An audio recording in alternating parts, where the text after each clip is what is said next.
And hello and welcome to AleksTabletops MTG Quick Study episode 14. My name is Alex and let's start our 14th match. Let me do exactly that and go. So in this episode we played again with mono green with the splash of red versus a new thing. We played against white, green, black, three-color deck, which I believe is a Abzan shard or clan from Shards of Alara, and from Alara in most cases. So yeah, we will see what this deck is all about. Let's see what's the first hand. Oh, this is a perfect hand. 100% going to take it. I mean, we have two lands, but again, we have Pelt Collector, we have Wall of Wines, we have Rabbit Bite. This is perfect. And we get a third land. Perfection.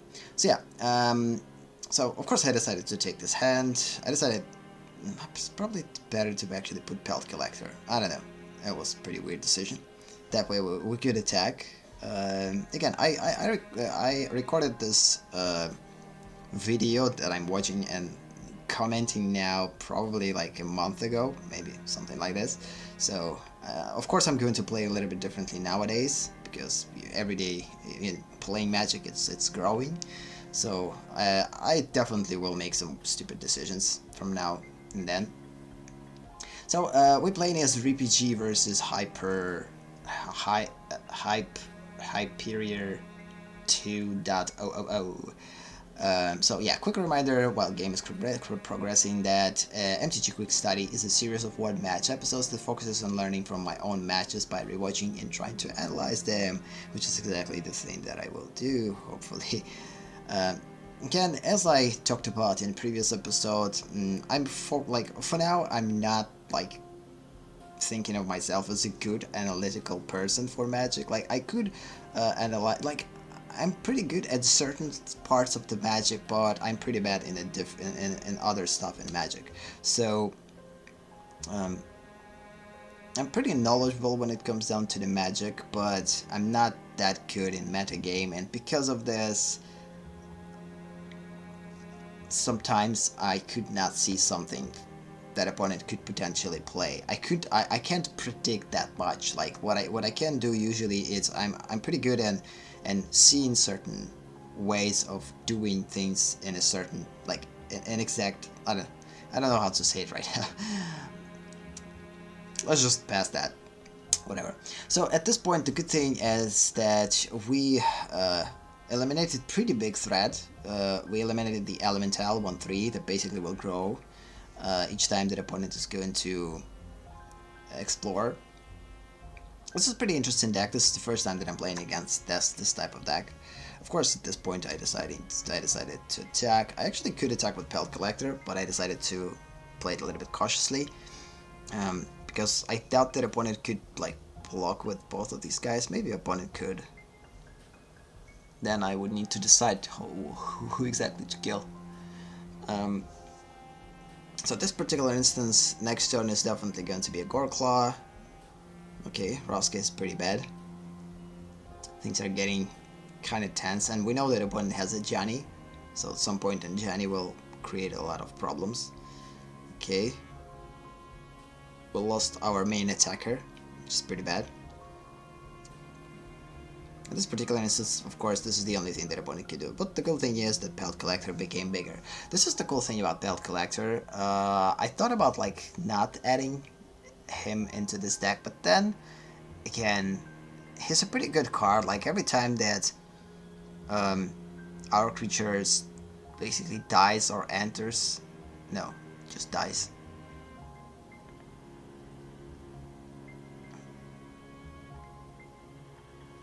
Okay, this is pretty risky.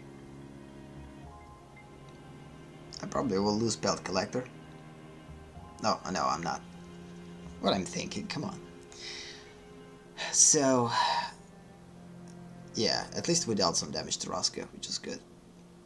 So this particular instance I'm focused on killing Roska and then of course attacking in the face, because this Roska is pretty threatening. If she's going to get to -9, I believe, if I'm not mistaken, She's going to create an emblem, basically. No, this is not the one. This Raska doesn't create an emblem. I guess this is the Raska that basically makes your life to 0. And that's it. I'm mixing up Raskas. Again, I'm not that good at metagame. So at this point, I disrupted a opponent's strategy pretty much. Like, again, at this particular instance, there's no point of putting a Johnny in play because the opponent, he's not going to grow at all. So opponent decides to wait for, I believe, cards for lifelink, with lifelink. That way opponent maybe will be able to utilize a Johnny. Well, at this particular instance, it's just inevitable. I mean, you have to put defenders to defend yourself. So at this particular instance, opponents, like, okay, cool. Again, I don't remember if we're going to win this match or lose it. At this particular instance, things are pretty good, but the problem is now we're not necessarily able to attack. And I'm still deciding to push. It might be the mistake. Like, the fact that I decided to push might be a mistake. Because at this particular, like, what I'm planning to utilize prodigious growth on H7, make it big and basically kill opponent. But it all depends what opponent will do. And of course I'm deciding to push instead of attacking Raska. It's better for me at this point to attack opponent.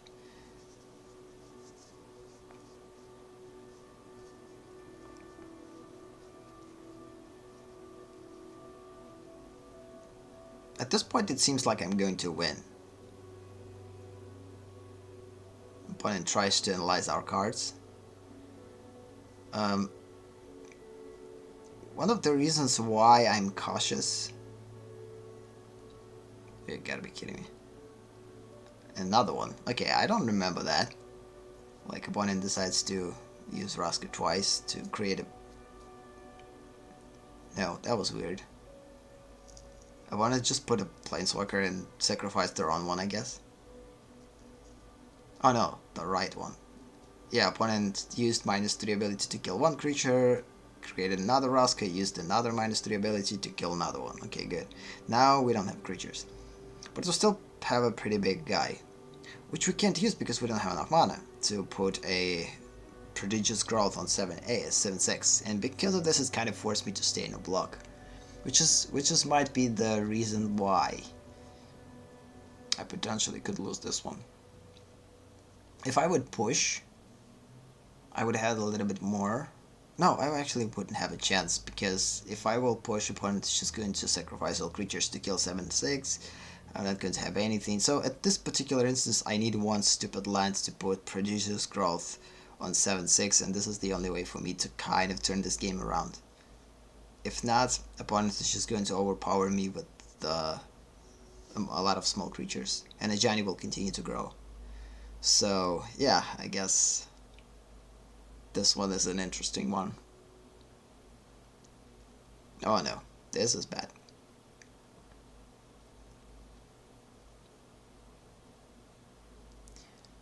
So yeah, at this particular moment,